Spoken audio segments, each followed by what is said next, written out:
Hey! Welcome to another Ramble Radio. It's on the video. It is. Yes. Yeah. But mainly it's radio. Sure. I mean, that's who butters our bread. Right. Is I radio. guess. And this is 421. We're done with. We had our weed episode. Oh, dude, we were so. I don't even remember that episode. We were so baked, bro. So baked, bro. Just baked, beginning. Fucking to savage, end. bro. It was fucking savage. How high we were. Hi, girl. Sorry, Andrea just walked in. Oh. So, fine, leave, whatever. Sure, We whatever. didn't want you here Who anyway. cares? Jesus Who cares? Christ. And you think it's just you and I, Eddie. Right. Well, I think you were right, Eddie. Because just by his demeanor, I think he's fresh from his phone call trying to convince Marjorie Taylor Greene that she's not a bleach blonde, bad-built butch body. Ladies and gentlemen, Cody Villafana is back. Wow. There he is. Wow. There he is. That's what we were guessing. That's what Eddie thought you were probably on the phone being, honey, you're not. Honey. That's not true. You're Look, not that's Or full-time yelling job. at Robert Costello for losing it on the stand. right. One of those phone calls. Cody, I don't know if you could go there, but can you talk about how terse of a letter you wrote the teleprompter people over what happened in Dallas at the NRA convention there? I mean, God, they got to get their shit together here. He can't be alone for 30 seconds without a teleprompter. Yeah. What if, I would imagine I would not be surprised if every time the teleprompter fucks up for Trump, there's just a giant message that says, don't say the N-word. it just stays Whatever there you do. until it's repaired. It's like the generator coming on when the power goes out. It's Yeah, just like, But he would read that. don't say the N-word. Because he reads the things he's not supposed to read anyway. It's true. Like Did he say, says President Trump. Says President Trump. to be fair, though, how often is he really operating off of a teleprompter? That's true. Unless the Hannibal Lecter thing was on the teleprompter last week. I hope that. How great would that have been if somebody? great. Don't forget to congratulate Hannibal Lecter. The late, great And Hannibal Lecter. He wasn't even in Baltimore. Wasn't he in New Jersey or some shit? Yeah. Like, you're I not think it was even doing Jersey. some hometown shit. Like, it's not in Philly where you're like, hey, how about Rocky? Nothing. Not even that. Oh my God. Here we are, Ramble 421. Yeah, I don't know if Cody, Eddie, I don't know if you guys knew this, but you can subscribe to the Ramble. Mm-hmm. You can also give it a 5-star rating and a positive text review. Of course. Cody, Mm-hmm. can I just say I don't like it. I want you to see us at our best. Mm-hmm. So this always upsets me when Cody has to see this, Eddie, but these fucking people. Oh. Not on a Cody episode. I know. These fucking people. We're still deadlocked at 144 5-star ratings. Hiccup 4. He was our king. He or she is our king of the hill. Back May 6th. Come on. Dude. Come on. 5-star rating, positive text review, subscribe. You can also email us. I don't know if you knew that. Ramble@theramblepod.com or at Twitter at Podcast Ramble on Instagram. Yeah, go ahead. Is it too much to ask to have a new champion every week? Is it too much to ask? Is that so tough? Imagine. Is it so much? Is it such an ask? If that happened to you, the Rambler viewing, think about this. You think they have to keep adding rings to the Stanley Cup. Right. What about ours? If every week imagine that. Look at that. Look at the history you'd be a part of. Come on. Fucking get with it, huh? You can Instagram at Podcast Ramble, our YouTube page, the Ramble Tube. We have our merch page. It's up. Here it is. Now, I had a thought I wanted to ask you both. This is perfect for Ramble Radio. First off. Okay. You're at your son's graduation, Eddie. High school graduation. Right. What intro music? That you wanted to go to. You've been waiting to go I've been to. dying to go to Because you missed all your other kids' graduations, but you wanted to go to this one. Which kid of mine is this again? Baron? Boone? Baron Boone? Boone Baron? Baroon? Baroon. So, Eddie, let's pretend you're at Colton's high school graduation. Sure. What's Scott Schmerelson's intro music when he comes out? What? What do you think? What is? I was thinking about this. What do you think? Oh, something by Sting. Oh, okay, Cody. What do you think it Fields would of Gold by Sting. be? Fields of Gold. Gosh, that's tough. Because I go the other way because I think it's I'm with like Cody. like Warrant Cherry Pie or something like that. Fireworks. She's my cherry pie. And then he comes out. He comes out doing the Brutus the Barber scissor strut, like wearing his outfit from the flyer. Yeah, with the gold. The giant dollar sign. Smoking a cigar, lighting it with $100 bills. See, I would say same outfit, but I would say like picture me rolling Tupac. Just comes out. And then like at the end of the graduation ceremony, like he just hogs the microphone and he just starts quoting the song, right?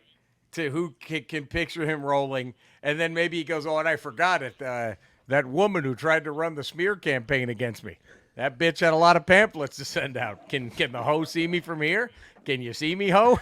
Like, I mean, that's what I would. It's just diplomas waiting to be handed out. He's fucking making diplomas rain. He just grabs his stack and just starts making diplomas rain. Do you know? Here's the thing.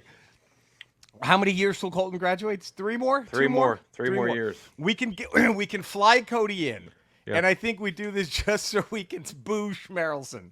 Try to get a boo going like they would do the commissioner at the draft. Just get like. Boo. How great would that be? Just to boo him. Oh, and How why weird do would it they- be if Schmerelson hugged every girl that came across the stage he gave a diploma to? He did the fucking Dawson just mouth kiss to every girl.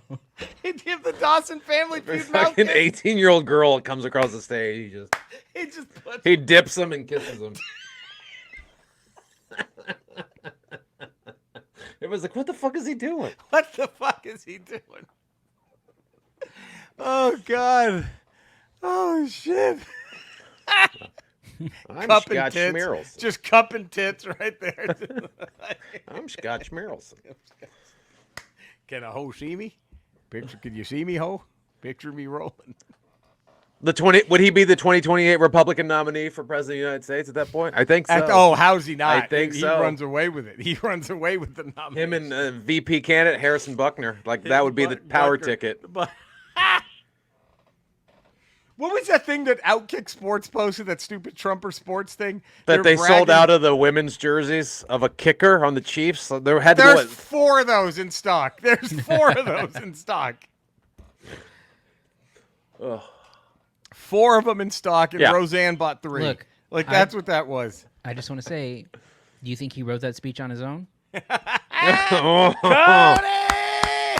Pop the champagne bottle. Another viral moment for Alt Right Cody. Look at him. Oh, fuck. By the way, can I ask this? I understand every other market. But do you remember how merciless? I think no one got booed more than David Stern, right? No commissioner gets it more at the draft than Stern. It's pretty bad for Goodell now, I Goodell think. gets it really bad. I think Goodell gets it worse than Stern got. After Deflategate, right? That kind of started it for Goodell. Is that right? Like, was it about that time? Like, it was. And then, but Stern, here's what I didn't understand about Stern. Why would they boo him in New York? He gave them Patrick Ewing. Why? What are you should be thanking him every fucking time he steps on stage, don't you think? I don't know. But do you think Goodell gets it worse now? Probably. I think Goodell gets it worse. Yeah. Who gets it the least? Probably the baseball. No one gives a shit about the baseball draft because I don't think Adam Silver gets it all that bad now. Yeah, he didn't get that bad. No. Yeah. And the baseball draft, Jesus, they pick like 500 people. So Yeah. there's no People do event not for like that. Gary Bettman either. No, that's true. That's for many, many, many, many, many reasons. Yeah. The bets. But yeah, that's all right, Cody. Can you say anything about Furiosa, or have you even seen it yet? I have not seen it yet. I heard that one bad review that said it's all style, no substance, or something like that. It's like a lot of flash, but there's no. But isn't that like There's every nothing George to it. Miller Mad Max movie? Like- It's kind of what they all are, aren't they? That's why I was reading. I was like, what are you talking about? I think you're either in on the spectacle or you're not. Right? Yeah.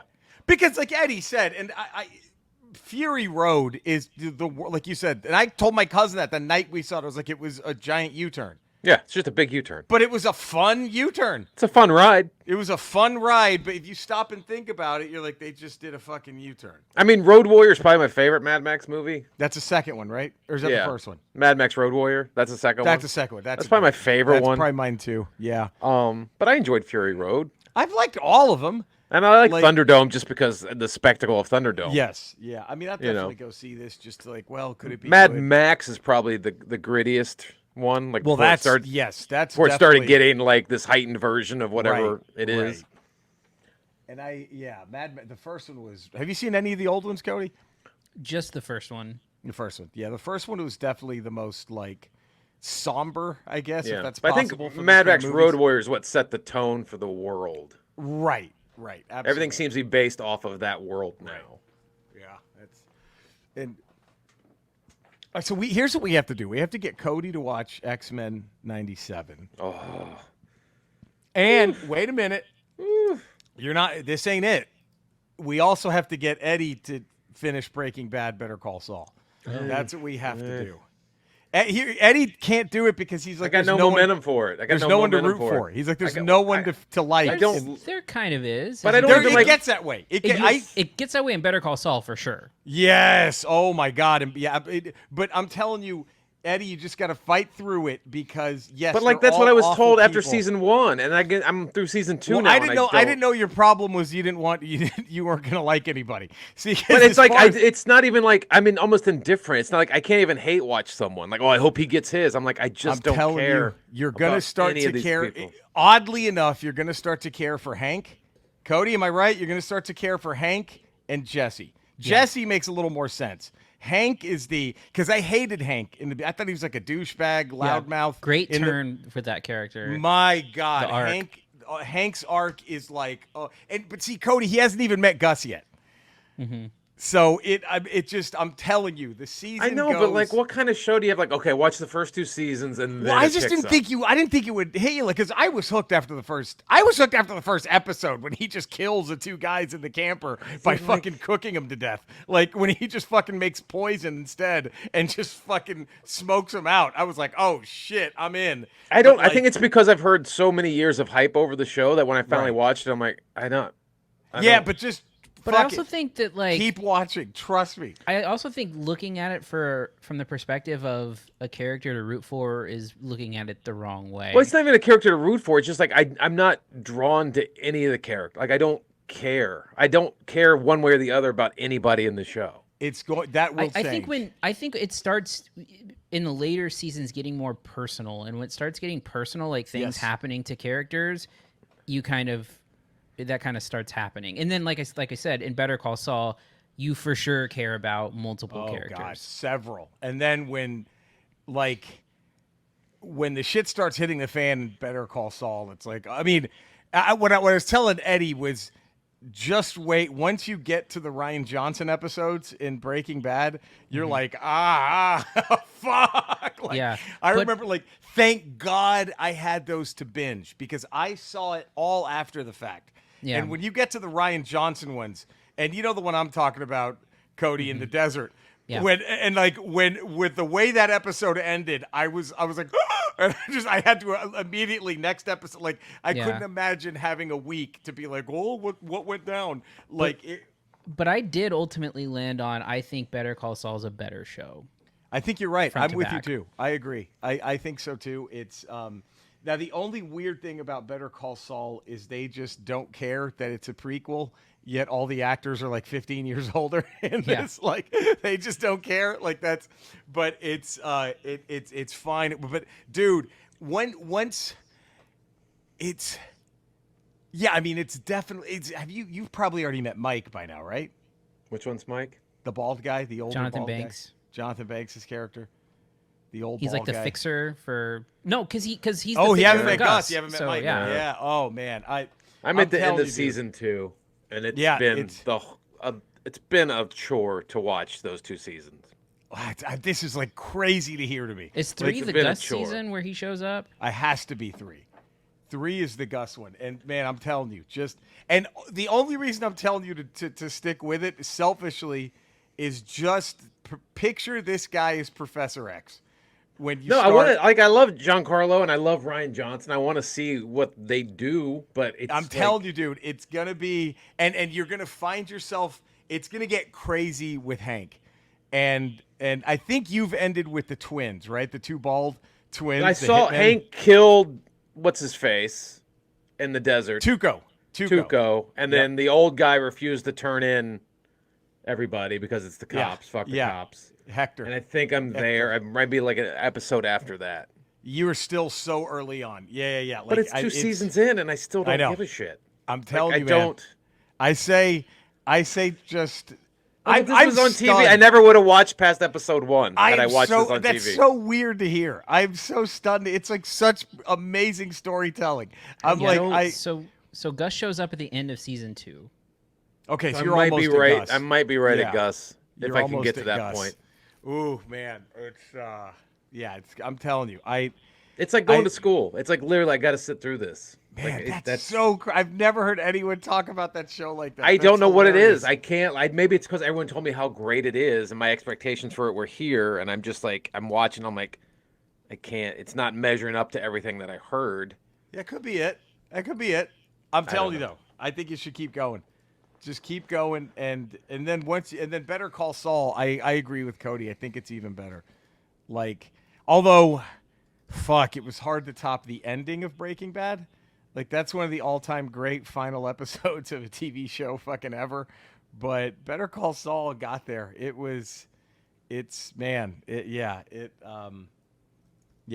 definitely. Breaking Bad does not. They don't flinch when it comes to the ending. They definitely. Yeah, and just looking at the reviews and stuff, definitely seasons 3, 4, and 5 are the best reviewed seasons of the bunch.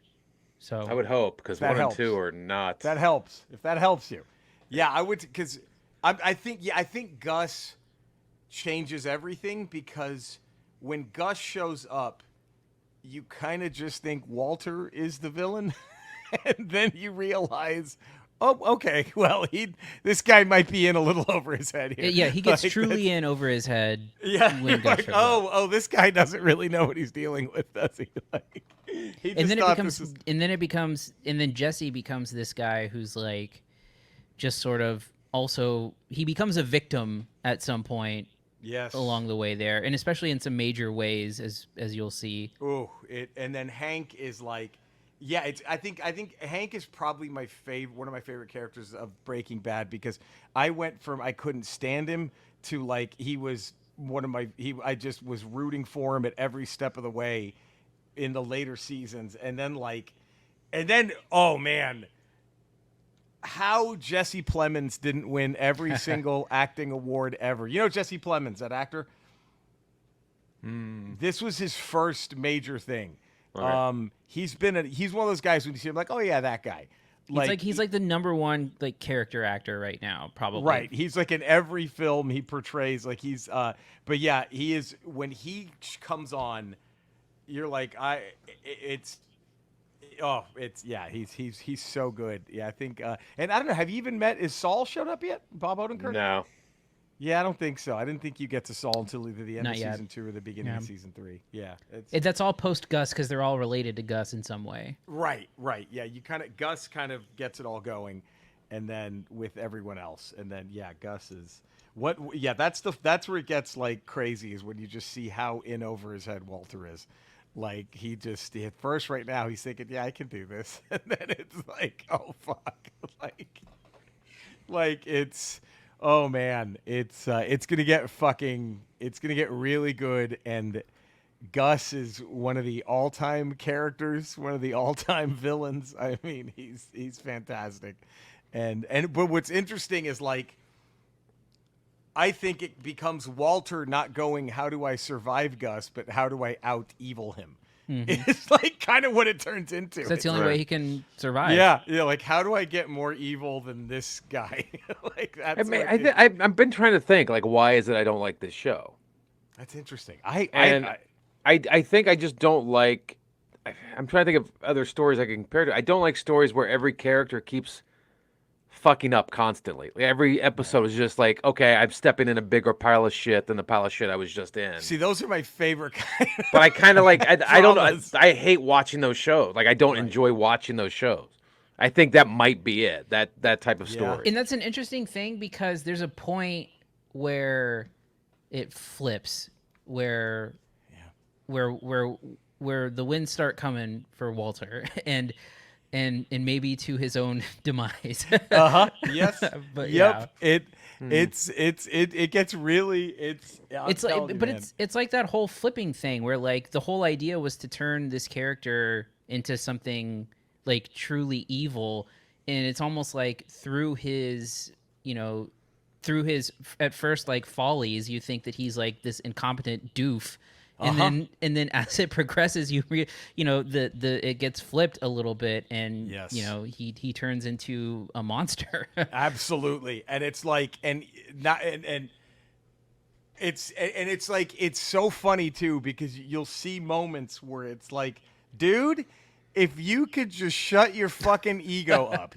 If your ego could just shut the fuck up, you might have gotten out of this. You know what I mean? Like I'm with Jerry because we've talked about this. That is like my favorite kind of character is the guy who like knows he shouldn't but cannot help himself and then steps in shit as a result of not being able to. Give me Macbeth 24/7. Give me Macbeth all day, every day. I love that character. The guy. I'm not a fan of that character. The Anthony Weiner documentary, because if you've ever seen that, it's just a guy who just like if he would just shut up, he would be out of trouble, and he just can't help himself every single time. Right. It's so funny. And with this one, it's and that's what I love about Mike, because Mike is the character who, like, this is probably, if you were like Mike, you could probably be a gangster until you're in your 90s. You know what I mean? Like because Mike is the complete opposite. Just zero ego, just does what he has to do, get the job done, and that's it. And Walt is the complete opposite eventually. Walt just literally, it's one of the, and it's like, he's not even a villain yet right now. Like, we haven't even begun to get to the Walter White heel turn.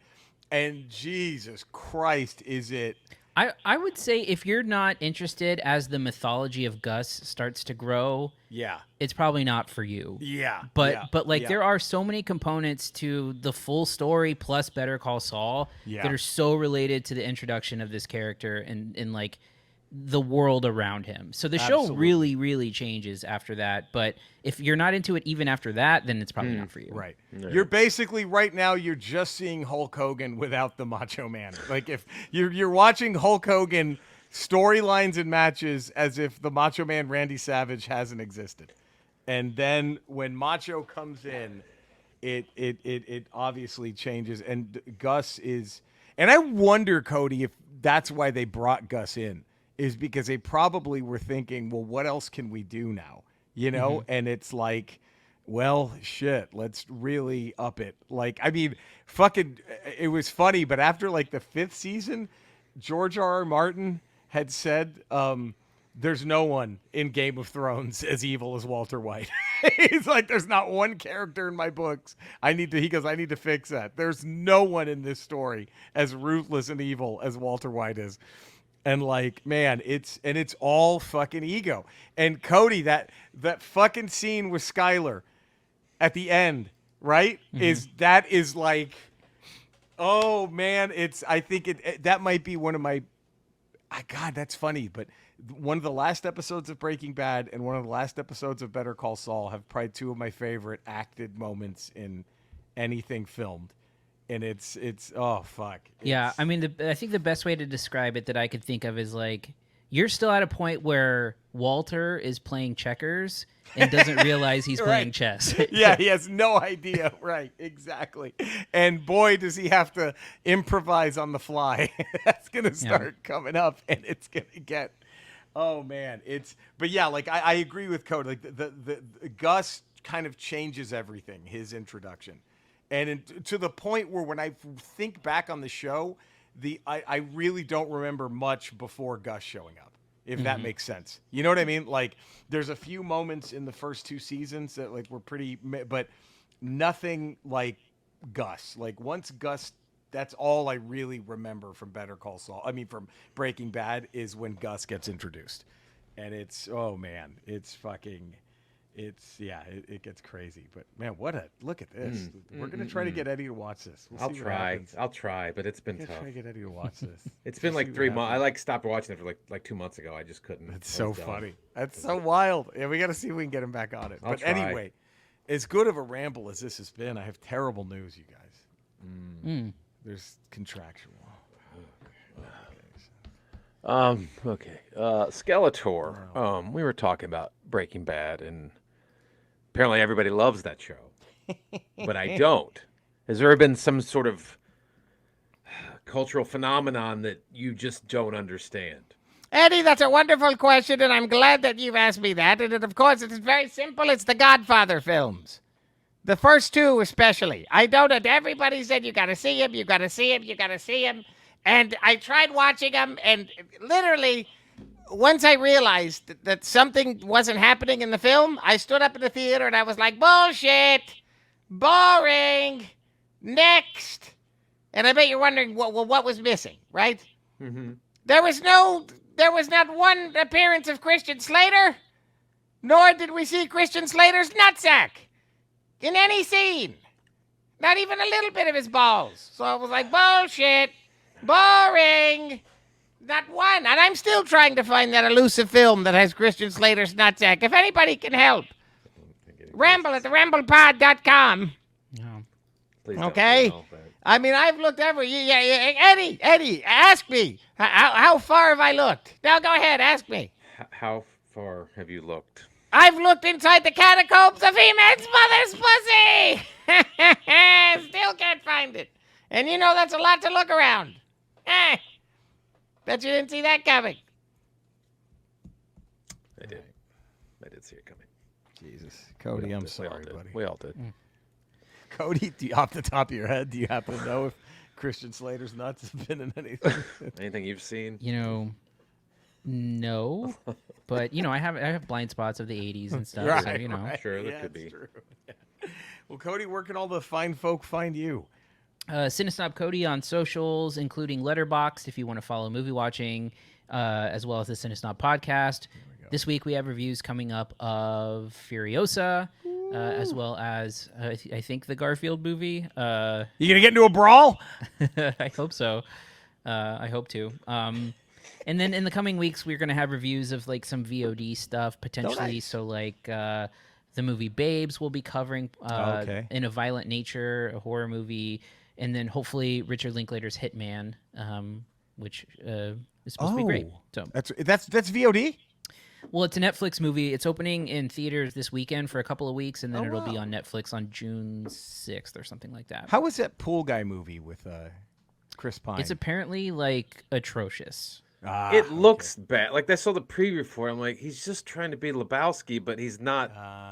He can't do that type of character. Right. I've heard terrible, terrible things about it. Oh man, it looks the trailer looks bad. Like it's trying to be something. Right. But it can't quite capture what it's trying to be. Oh, that's well, man. Eddie, where can all the fine folk find you? 5 days a week. Kind of like me looking for Christian Slater's nutsack. I guess, right? I can't really be what I want it to be, and that's a shot of his nutsack. I'm sorry, Eddie. Where can everybody find you? Sorry. Just saying, you could probably look at any nutsack. They all kind of look the same. Doesn't have to be Christian Slater's nutsack. Oh, there's something special about the slates. I don't think so. Okay. 5 days a week, patreon.com, the Ralph Report. Tuesdays, Fridays, Ramble Radio. Wednesdays, Ramble Proper. And then Fridays, Not Today with Jen Sturger. Ta-da. You can find me in the same Ramble places. You can find Eddie and Cody. I'm also streaming games most nights on Kick and Twitch at Retro Rocha, and just my name on YouTube. You know where to find us. You know where to love us. Subscribe, 5-star rating, positive text review. Let's get the Cinesnob podcast up on Rotten Tomatoes, everybody. Oh, yeah. Let's do this. We love you guys. Take care, everybody. Bye.